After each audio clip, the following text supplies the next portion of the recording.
0. Welcome to my dear students from Fakirat Online School. How are you, dear students? I hope all of you are well in this Corona crisis session. My dear students, I am trying to fill up your studies gap for coronavirus COVID-19. Dear students, at first I am introducing myself. I am Bibhash Rai, an assistant teacher English, Bahidya High School, Fakirat, Bagerhat. Dear students, now we will go to our today's discussing topic. Dear students, all of you know there are 11 items in your English grammar of English second paper. So you also know that question number 5 is very important of your question items. My dear students, can you tell me what is that important item of question set? Yes, you are right. Narration. So our today's discussing topic is narration.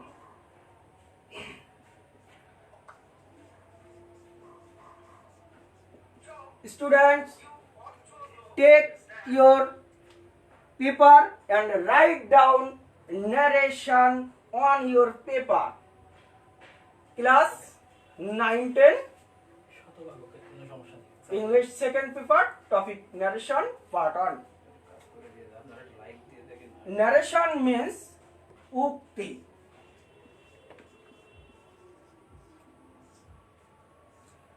Dear students, আমরা সবাই কম বেশি narration শব্দের অর্থ যে উক্তি এটা জানি, কিন্তু উক্তি শব্দটা যে কি তা কিন্তু আমরা সবাই ভালোভাবে জানি না। উক্তি শব্দের অর্থ হলো কোনো ব্যক্তির বলা কথা বা বক্তব্য। আমি যদি তোমাদের সামনে একটি উদাহরণ নিয়ে আসি তাহলে তোমরা ভালোভাবে বুঝতে পারবে।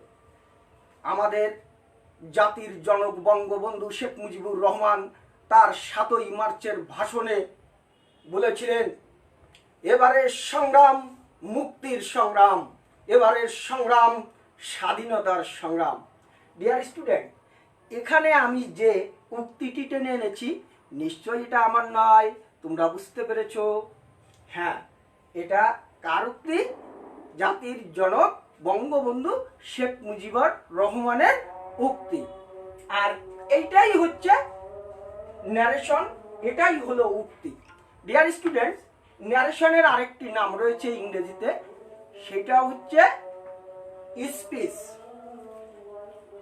এই ন্যারেশন বা স্পিচকে দুই ভাগে ভাগ করা যায়। একটি হলো ডাইরেক্ট স্পিচ অর্থাৎ প্রত্যক্ষ উক্তি, আরেকটি হলো ইনডাইরেক্ট স্পিচ বা পরোক্ষ উক্তি। ডিয়ার স্টুডেন্ট,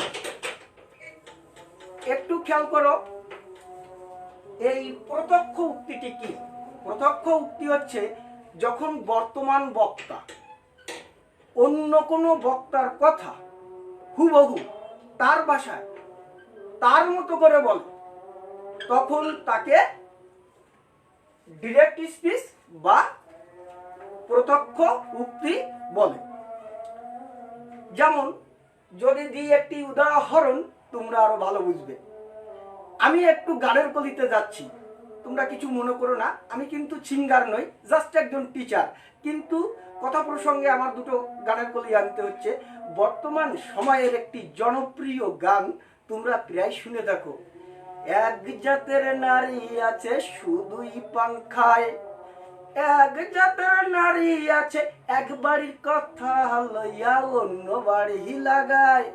এই যে গানের কলি আমি বললাম, এখানেই কিন্তু প্রত্যক্ষ উক্তিটা ভালোভাবে তোমরা বুঝতে পারবা। দেখো বিষয়টা হচ্ছে এরকম, ওই গানের সূত্র ধরে এবার আমি একটা উদাহরণ টেনে আনছি। শিউলি ভাবি ডালিয়া ভাবিকে বলছে, ভাবি আমাদের ওর বাবা না একটুও ভালো না। এই যে শিউলি ভাবি ডালিয়া ভাবিকে যে কথাটা বললেন, আমাদের ওর বাবা একটুও ভালো না, দেখো এই কথাটা কিন্তু আমি তোমাদেরকে বলছি। শিউলি ভাবি ডালিয়া ভাবিকে বলেছিল, ঠিক যেভাবে শিউলি ভাবি ডালিয়া ভাবিকে বলেছিল হুবহু তার মতো করে তার ভাষায় আমি তোমাদেরকে বুঝিয়ে দিয়েছি। এইটাই হচ্ছে প্রত্যক্ষ উক্তি বা ডিরেক্ট স্পিচ। ডিয়ার স্টুডেন্ট, এখন এই ডিরেক্ট স্পিচটাকে আমি যদি ইনডিরেক্ট স্পিচে বলি, ওই শিউলি ভাবির কথাটা দিয়ে, যে শিউলি ভাবি ডালিয়া ভাবিকে বলেছিল যে তার মনির বাবা একটুও ভালো নয়, এই কথাটুকুই কিন্তু indirect speech. Dear students, you certainly understand my speech and my topic. Thank you. Follow to the board now. Now I am writing a sentence under direct speech. He said to me, I am not afraid of corona. Dear students, এদিকে খেয়াল করো, আমি এখানে যে সেন্টেন্সটি লিখেছি সেইটা এইরকম। হি said to me, সে আমাকে বলেছে, আমি করোনা ভাইরাসকে ভয় পাই না, আমি করোনা ভাইরাসে ভীত নই। এটা কিন্তু তার কথা আমি তোমাদের সামনে তুলে ধরেছি, তাহলে এটা নিশ্চয় ডিরেক্ট স্পিচ। ডিয়ার স্টুডেন্টস, সে আমাকে বলেছে আমি করোনা ভাইরাসে ভীত নই, এটা যেহেতু ডিরেক্ট স্পিচ সেহেতু এর কিছু বৈশিষ্ট্য আছে। আমরা একটু খেয়াল করি বৈশিষ্ট্য কি। আমরা দেখতে পাই এর দুইটা পার্ট রয়েছে, একটা পার্ট ইনভার্টেড কমার ভিতরে, আরেকটি পার্ট ইনভার্টেড কমার বাইরে। ইনভার্টেড কমার ভিতরে যে অংশ আছে এই অংশটুকু ওই যে বক্তা যা বলেছিল সেই বক্তার কথা, আর ওই বক্তার কথাকে ইনভার্টেড কমার ভিতরে ঘিরে রাখা হয়। কেন? যেন ওই কথাটুকুর কোনো চুক্তি বিচ্যুতি পরিবর্তন না ঘটে, এজন্য সুরক্ষা বাদ দেওয়া হয়। আর সুরক্ষা বাদ স্বরূপ আমরা কাকে চিনে নিতে পারি? Inverted comma. আর এই ইনভার্টেড কমার ভিতরে ব্যক্তির বক্তব্যটুকু কি নামে পরিচিত? হ্যাঁ, জানো তো তোমরা সবাই, ঠিক বলেছো, রিপোর্টেড স্পিচ।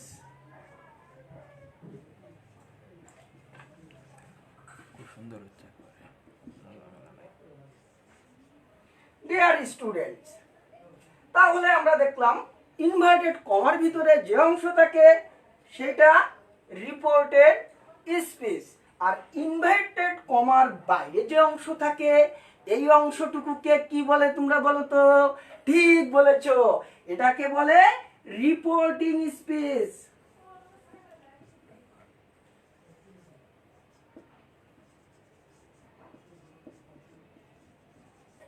ডিয়ার স্টুডেন্টস, এই রিপোর্টিং স্পিচের দ্বারাই ব্যক্তির বক্তব্যকে তুলে ধরা হয়। তবে আমাদের অধিকাংশের কাছে এই রিপোর্টিং স্পিচটা কিন্তু রিপোর্টিং ভার্ব নামে পরিচিত। তাহলে আমি রিপোর্টিং স্পিচ লিখলাম কেন? হ্যাঁ, তুমি ঠিক বলেছো, এখানে সাবজেক্ট আছে, ভার্ব আছে, অবজেক্ট আছে, এই জন্য আমি এটাকে রিপোর্টিং স্পিচ লিখেছি। কারণ এখানে শুধু তো আর ভার্ব নেই, এখানে পুরো একটা সেন্টেন্স রয়েছে, এই জন্য এটাকে আমি রিপোর্টিং স্পিচ বলেছি। এখন এটাকে শুধু রিপোর্টিং ভার্ব নামেও আমরা পরিচিতি ঘটিয়ে থাকি, কারণ এই ভার্বটা আমাদের ক্ষেত্রে খুবই প্রয়োজনীয়। ডিয়ার স্টুডেন্টস, তাহলে আমরা জানলাম যে ন্যারেশনে কয়টা পার্ট থাকে। আমরা দেখলাম যে দুইটা part, direct speech, indirect speech. এখন কথা হলো কি, ডিরেক্ট স্পিচটা যে কি সেটাও কিন্তু আমি তোমাদেরকে বুঝিয়ে দিলাম। এবার একটা কথা হলো, আমাদের বাংলাদেশে ইংরেজিতে 8, 9, 10 ক্ষেত্রে ন্যারেশনের যে প্রশ্নটি হয় সেক্ষেত্রে ডিরেক্ট থেকে ইনডিরেক্টেই পরিবর্তন আসে। এই জন্য আজ মূলত আমরা শিখব কিভাবে ডিরেক্ট স্পিচ থেকে ইনডিরেক্ট স্পিচে পরিবর্তন করা যায়। ডিয়ার স্টুডেন্টস, আমি এখানে যে সেন্টেন্সটি লিখেছি এই সেন্টেন্সটি আমি এখন সমাধান করব ইনডিরেক্ট স্পিচে। যদিও তোমাদের এখনো আমি নিয়ম শিখিয়ে পারিনি, তোমরা খেয়াল করে দেখো, প্রয়োজনে খাতায় লেখো, আর ওখান থেকেই আমি সূত্র বের করব যে কিভাবে আমি এটার সমাধান করলাম। Follow to the board attentively. He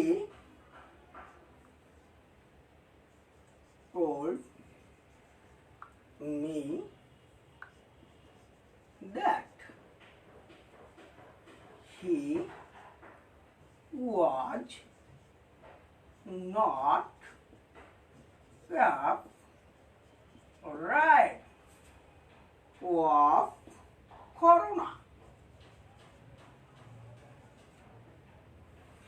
Dear students, এখানে আমরা যে জিনিসগুলো খেয়াল করব যে আমরা ডিরেক্ট থেকে ইনডিরেক্টে পরিবর্তন করেছি। এখন ডিরেক্ট থেকে ইনডিরেক্টে যাওয়ার জন্য কি কি বিষয়গুলো পরিবর্তন করেছি তার একটা লিস্ট কিন্তু আমরা করে ফেলবো এই বাম পাশে। আমি একটু সেন্টেন্সটা পড়ছি, আর উপরের সেন্টেন্সের সঙ্গে নিচের সেন্টেন্সের যে ব্যবধান এসেছে সেইটা খেয়াল করব যে কোথায় কোথায় পরিবর্তন হয়েছে। হি said to me ছিল, আমি লিখেছি হি told me। তাহলে এই যে ভার্বের পরিবর্তনটা আসলো, এই ভার্বটার নাম কি? হ্যাঁ, ঠিক বলেছো, reporting verb. All of you are very very brilliant.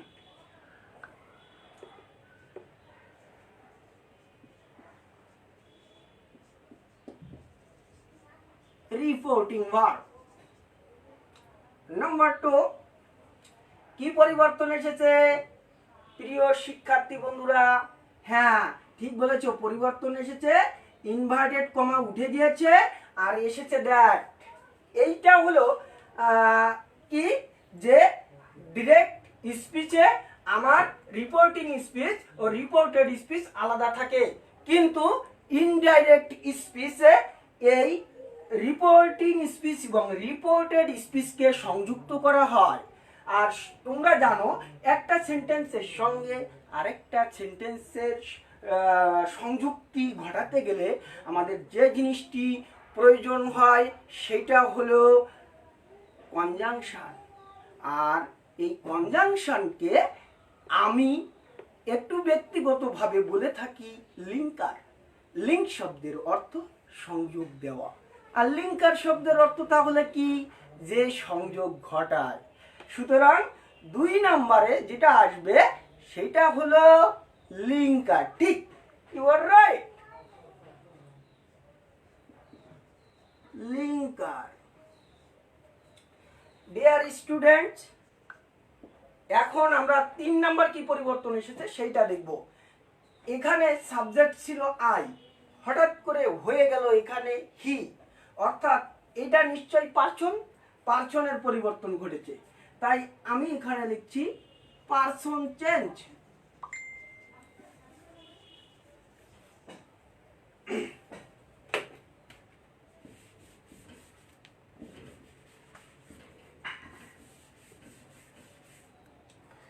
Dear students, 4 নম্বরে যে পরিবর্তনটা এসেছে খেয়াল করি আমরা একটু। এখানে আছে এম, কিন্তু আমার এখানে হয়েছে ওয়াজ, অর্থাৎ রিপোর্টেড স্পিচের ভার্বের পরিবর্তন এসেছে।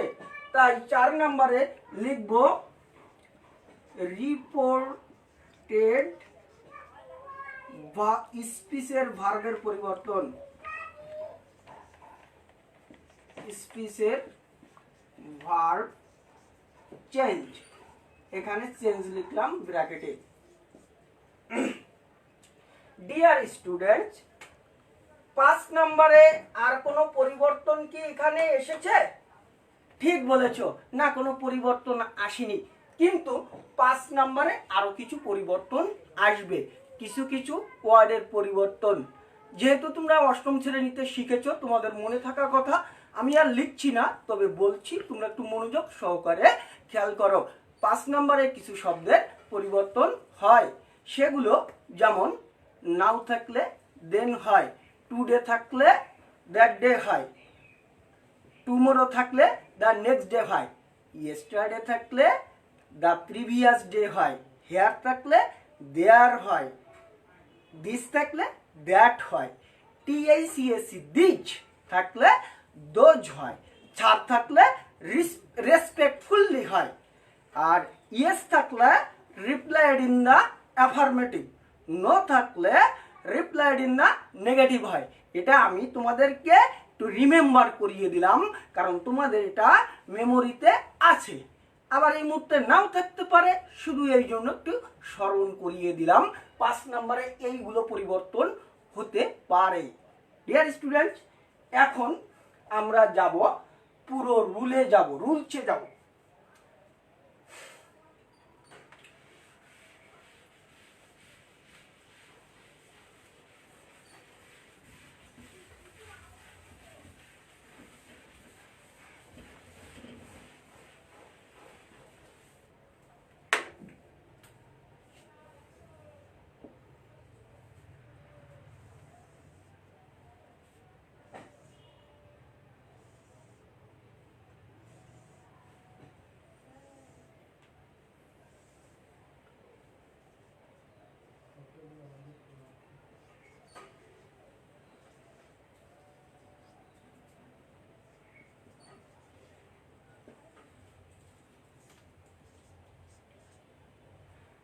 ডিয়ার স্টুডেন্টস, আমরা 1 নম্বরে লিখেছিলাম রিপোর্টিং ভার্ব পরিবর্তন। রিপোর্টিং ভার্ব পরিবর্তনটা মূলত নির্ভর করে ইনভার্টেড কমার ভিতরে 5 প্রকার সেন্টেন্স থাকে, তার উপর ভিত্তি করে। এখন অর্থ অনুযায়ী সেন্টেন্সকে আমরা জানি 5 ভাগে ভাগ করা যায়, এবং আমরা সবাই এই সেন্টেন্সের সাথে পরিচিত। কিন্তু আমাদের এই ন্যারেশন করার বেলায় যাতে আমরা এক নজরেই এই সেন্টেন্সগুলো চিনে নিতে পারি, তার জন্য আমি তোমাদেরকে একটা কৌশল বলছি, খেয়াল করো বোর্ডের দিকে। অ্যাসার্টিভ আমি সংক্ষেপে লিখছি, তোমরা একটু খেয়াল করবা। অ্যাসার্টিভ সাবজেক্ট দিয়ে শুরু হয়, ফুল স্টপ দিয়ে শেষ হয়। ইন্টারোগেটিভ, ইন্টারোগেটিভ কিন্তু কয় প্রকার? 2 প্রকার। ঠিক, কি কি জানো? Yes no question, WH question. ঠিক ঠিক, ইয়েস নো কোশ্চেন যেটা, সেটা অক্সিলারি ভার্ব, আমি এভি দিয়ে লিখছি, অক্সিলারি ভার্ব দিয়ে শুরু হয়, ইন্টারোগেশন দিয়ে শেষ হয়। ডব্লিউএইচ কোশ্চেনটি ডব্লিউএইচ ওয়ার্ড দিয়ে শুরু হয় আর ইন্টারোগেশন দিয়ে শেষ হয়। ডিয়ার স্টুডেন্টস, এখন ইম্পারেটিভ সেন্টেন্স। ইম্পারেটিভ সেন্টেন্সটা কেমন গঠন হবে? ভার্ব দিয়ে শুরু হবে, ফুল স্টপ দিয়ে শেষ হবে। ডিয়ার স্টুডেন্টস, এখন এক্সক্লামেটরি সেন্টেন্স। এক্সক্লামেটরি সেন্টেন্সে অবশ্যই একটা চিহ্ন থাকবে, সেটা হলো এক্সক্লামেশন। এটা দেখেই আমরা চিনব এটা এক্সক্লামেটরি সেন্টেন্স। এখন অপটেটিভ সেন্টেন্স। অপটেটিভ সেন্টেন্সটা কেমন? অপটেটিভ সেন্টেন্স হলো মে দিয়ে শুরু হয় আর ফুল স্টপ দিয়ে শেষ হয়। তোমরা কি দুই একজন অপটেটিভ সেন্টেন্সের উদাহরণ বলতে পারবা? হ্যাঁ, ঠিক বলেছো। May you live long, may Allah help you, may Allah bless you, all these are optative sentence. আচ্ছা, তাহলে আমরা এক নজরেই সেন্টেন্সগুলো চিনতে পারবো। এখন যেটা করতে হবে ডিয়ার স্টুডেন্ট, আমার ডিরেক্ট থেকে ইনডিরেক্ট করতে গেলে প্রথমে পরিবর্তন করব রিপোর্টিং ভার্ব। Reporting verb. এখন খেয়াল করো, অ্যাসার্টিভ সেন্টেন্স যদি ইনভার্টেড কমার ভিতর থাকে তখন রিপোর্টিং ভার্বটা হবে হলো সেড অথবা টোল্ড। ডিয়ার স্টুডেন্ট, সেড কখন হয়, টোল্ড কখন হয়? রিপোর্টিং ভার্বের অবজেক্ট যদি উপস্থিত থাকে তাহলে অ্যাসার্টিভ সেন্টেন্সের বেলায় রিপোর্টিং ভার্ব হয় টোল্ড, আর যদি রিপোর্টিং ভার্বের অবজেক্ট না থাকে তাহলে হয় সেড। ইন্টারোগেটিভ সেন্টেন্সের রিপোর্টিং ভার্ব হবে আস্কড। ইম্পারেটিভ সেন্টেন্সের ক্ষেত্রে কতগুলো রিপোর্টিং ভার্ব হয়? তোমরা কি কেউ বলতে পারো ইম্পারেটিভ সেন্টেন্সটা কি? হ্যাঁ, ঠিক বলেছো।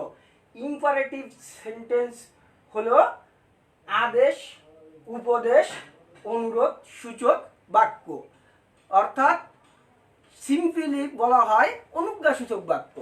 তাহলে যে ইম্পারেটিভ সেন্টেন্সটির মাধ্যমে আদেশ বোঝায় সেক্ষেত্রে রিপোর্টিং ভার্ব হয় অর্ডার্ড।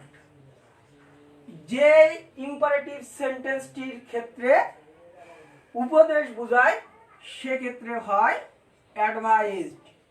যে ইম্পারেটিভ দ্বারা আদেশ উপদেশ বোঝা যায় না তখন রিপোর্টিং ভার্ব হয় told.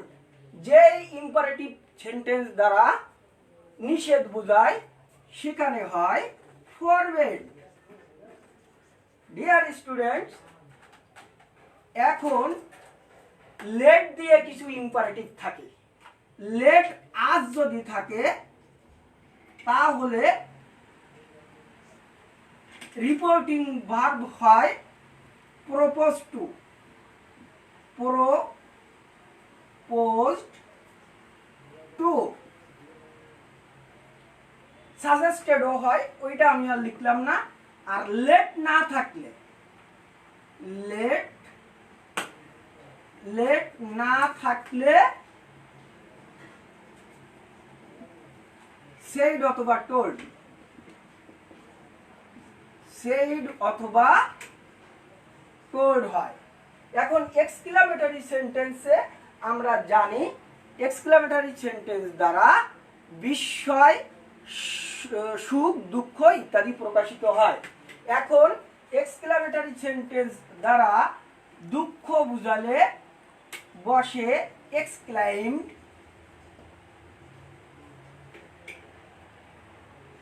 with sorrow, SORROW। Exclamatory sentence দ্বারা আনন্দ বুঝালে exclaimed with joy. Exclamatory sentence দ্বারা যদি কখনো বিস্ময় প্রকাশিত হয় তাহলে এক্সক্লেমড উইথ ওন্ডার বসে। আর অপটেটিভ সেন্টেন্সটা হচ্ছে ইচ্ছা, প্রার্থনা ও আশীর্বাদ সূচক বাক্য। সুতরাং অপটেটিভ সেন্টেন্সে রিপোর্টিং ভার্ব হয় উইশড অথবা প্রেইড। PRAYED। ডিয়ার স্টুডেন্টস, এই ছিল প্রত্যেকটা সেন্টেন্স অনুযায়ী রিপোর্টিং ভার্ব কি হয় সেটা। এখন আমরা চলে আসব নাম্বার 2-তে। নাম্বার 2-তে লিঙ্কার। অ্যাসার্টিভ সেন্টেন্সের লিঙ্কার হবে দ্যাট। ইন্টারোগেটিভ যেহেতু দুই প্রকার সেহেতু এখানে দুইটা লিঙ্কার হবে। যদি ইয়েস নো কোশ্চেন হয় তাহলে কি হবে? ঠিক বলেছো, হবে ইফ। আর যদি ডব্লিউএইচ কোশ্চেন হয় তাহলে কি হবে? তাহলে হবে WH word. WH word. Imperative sentence যেটি লেট দিয়ে শুরু নয় সেইটার ক্ষেত্রে হবে টু। লেট দিয়ে শুরু না থাকলে, লেট না থাকলে, আমি এটা লিখছি জায়গা কম, এই লেট না থাকলে। আর লেট থাকলে দ্যাট বলবে, দ্যাট। লেট থাকলে, লেট থাকলে। ডিয়ার স্টুডেন্টস, এক্সক্লেমেটরি সেন্টেন্সে কি হয়? দ্যাট। অপটেটিভে কি হয়? Linker that. Thank you. এখন আমরা যাব 3 নাম্বার পরিবর্তনের ক্ষেত্রে।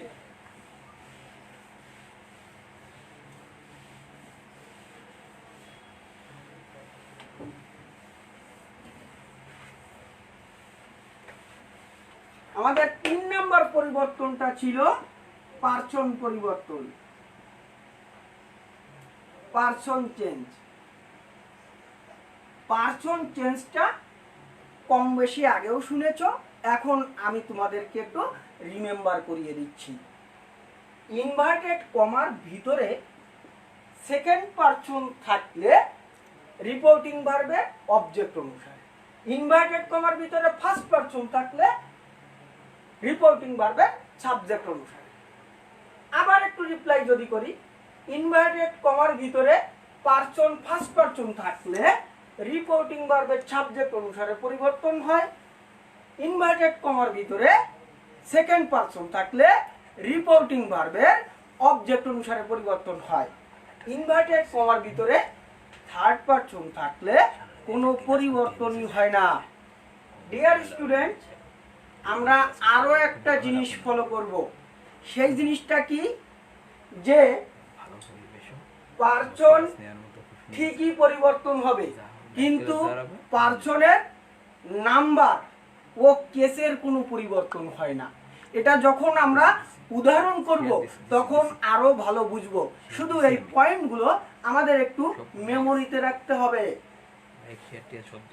ডিয়ার স্টুডেন্টস, এখন 4 নম্বরে আমাদের কি পরিবর্তন?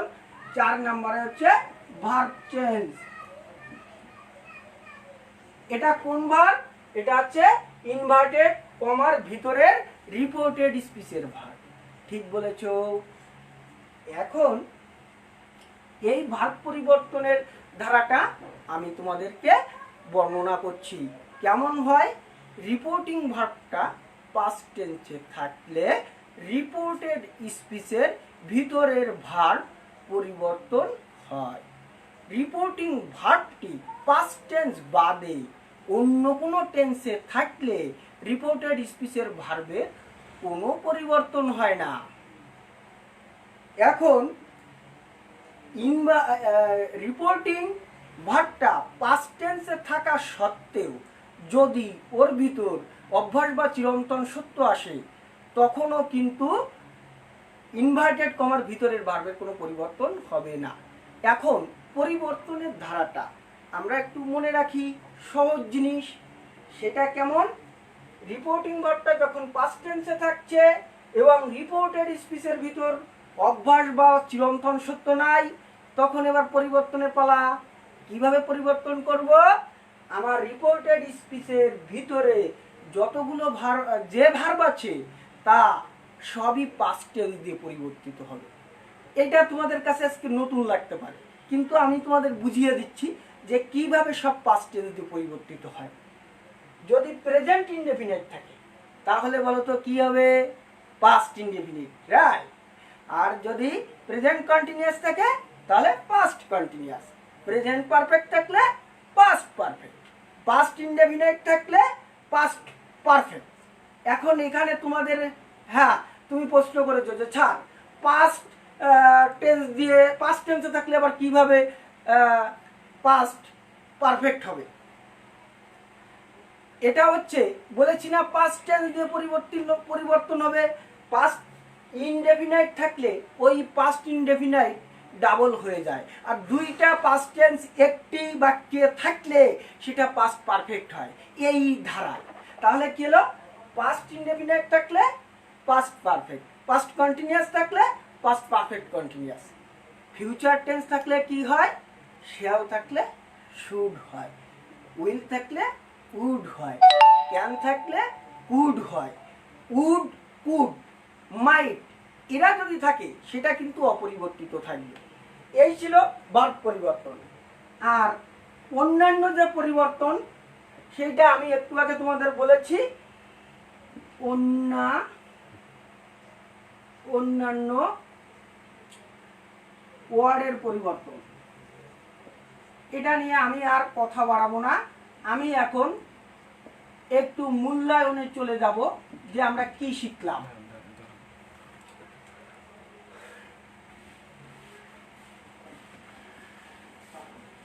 ডিয়ার স্টুডেন্ট, আজকে আমরা শুধুমাত্র দুইটা সেন্টেন্স দেখব, অ্যাসার্টিভ এবং ইন্টারোগেটিভ।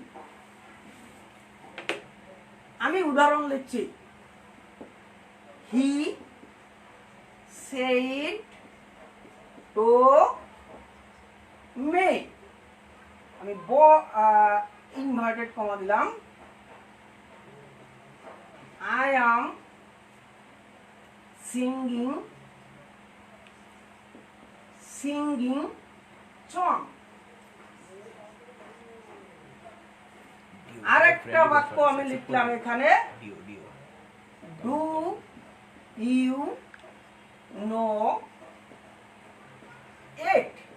এটা আমি তোমাদের প্রথমে দেখাচ্ছি, তারপরে তোমাদেরকে আমি একটু কাজ করতে দিব। খেয়াল করো, আমি এখানে ছোট্ট করে এ লিখেছি, বি লিখেছি। আমার যেহেতু জায়গাও একটু কম আছে, সময়ও একটু কম আছে, এই জন্যে এই কৌশলটার আমি অবলম্বন করেছি। দেখো, এ নাম্বারের উত্তর আমি লেখার সময় কি লিখতেছি, হি সেড টু মি। আর ইনভার্টেড কমার ভিতরে বলো তো কোন সেন্টেন্স আছে? ঠিক বলেছো তুমি, অ্যাসার্টিভ। তাহলে বলো তো অ্যাসার্টিভ সেন্টেন্স হলে আমাদের রিপোর্টিং ভার্বটা কি হয়? হ্যাঁ, সেড অথবা টোল্ড হয়। এখানে অবজেক্ট আছে, তাহলে কি হবে? ঠিক, রাইট। এখানে টোল্ড হবে, হি টোল্ড মি দ্যাট। তাহলে এই যে ইনভার্টেড কমা উঠিয়ে দিয়ে দ্বিতীয় পরিবর্তন করেছি লিঙ্কার। যেহেতু অ্যাসার্টিভ সেন্টেন্স সেহেতু লিঙ্কার কি হবে? দ্যাট হবে। ইয়েস, দ্যাট বসালাম। এখন পার্সন পরিবর্তন। এই যে ইনভার্টেড কমার ভিতরে কোন পার্সন আছে? First person, right. First person হলে কার সাথে পরিবর্তন হয়? সাবজেক্টের সঙ্গে। ইয়েস, এই জন্য হলো হি। এম আছে, এটা প্রেজেন্ট ইনডেফিনাইট। আর এম ইজ আর থাকলে ন্যারেশনের বেলায় পরিবর্তন হয়ে যায় ওয়াজ ওয়ার। তাহলে কি হবে? ওয়াজ সিঙ্গিং সং। আর কোনো পরিবর্তন নাই। দ্বিতীয়টা যদি আমরা খেয়াল করি, বি নাম্বার, তাহলে কি হবে? হি। এই দ্বিতীয়টা কি সেন্টেন্স? Right, interrogative. তাহলে আমাদের রিপোর্টিং ভার্ব কি হওয়ার কথা ছিল? asked। yes, he asked me। এখন লিঙ্কার কি হবে? যেহেতু ইয়েস নো কোশ্চেন, ইফ হবে। আর এই সেন্টেন্সটাকে আমি মনে মনে অ্যাসার্টিভ করব। হ্যাঁ, তাহলে আমার ইন্টারোগেটিভ করতে কোনো ঝামেলা আসবে না। আর মনে মনে অ্যাসার্টিভ করতে গেলে তোমরা যে কৌশলটা অবলম্বন করবা সেটাও হলো, আমার সাবজেক্টের পূর্বে যদি ডু ডাজ ডিড অক্সিলারি থাকে তাহলে বাদ দিবা, দিলে অ্যাসার্টিভ হয়ে যাবে। আর যদি অন্য কোনো অক্সিলারি থাকে তাহলে সাবজেক্টের ভিতরে নিয়ে ওইটা পড়বা, তাহলে অ্যাসার্টিভ হয়ে যাবে। এখন এখানে কি আছে? ডু ইউ, ডুটা বাদ। এখানে কি আছে? ইউ। এখন ইউটা কোন পার্সন? Second person. কার সাথে হবে পরিবর্তন? রাইট বলেছো, রিপোর্টিং ভার্বের অবজেক্টের সঙ্গে। রিপোর্টিং ভার্বের অবজেক্ট কি আছে? মি আছে। স্টুডেন্ট, এখানে খেয়াল করো যে আমার এখানে যে নাম্বার এবং কেস রয়েছে তার কিন্তু কোনো পরিবর্তন হবে না। এখানে কোন কেস আছে? ইউটার, নমিনেটিভ বা সাবজেক্টিভ কেস, ঠিক বলেছ। এর কিন্তু কোনো পরিবর্তন হবে না। আর কার সাথে পরিবর্তন হচ্ছে? অবজেক্টের সঙ্গে। এখানে অবজেক্ট কি আছে? রাইট, অবজেক্ট আছে মি। তাহলে সাবজেক্ট কি হয়? Yes, I. এটা ছিল প্রেজেন্ট টেন্স, তাহলে হয়ে যাবে পাস্ট টেন্স। নো ভার্বের পাস্ট টেন্স কি হয়? রাইট বলেছো, new. I knew it. Dear student, এখন আমি তোমাদের বাড়ির কাজ দিব।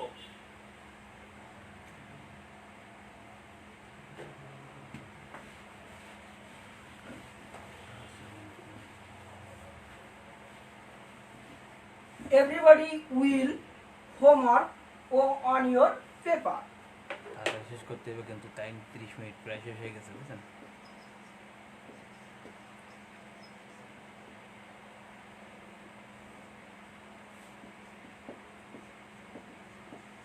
He said to me,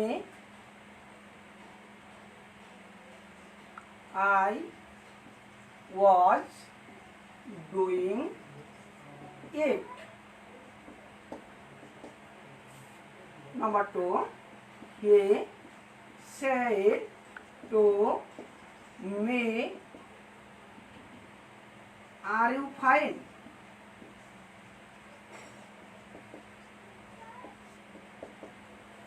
Number 3, he said to me, what do you want? Number 4, he said to me, my mother is walking. WALKING, walking now. Dear students, these are your homeworks. I hope all of you will be able to do your homework easily. Goodbye for today. See you later. Thank you.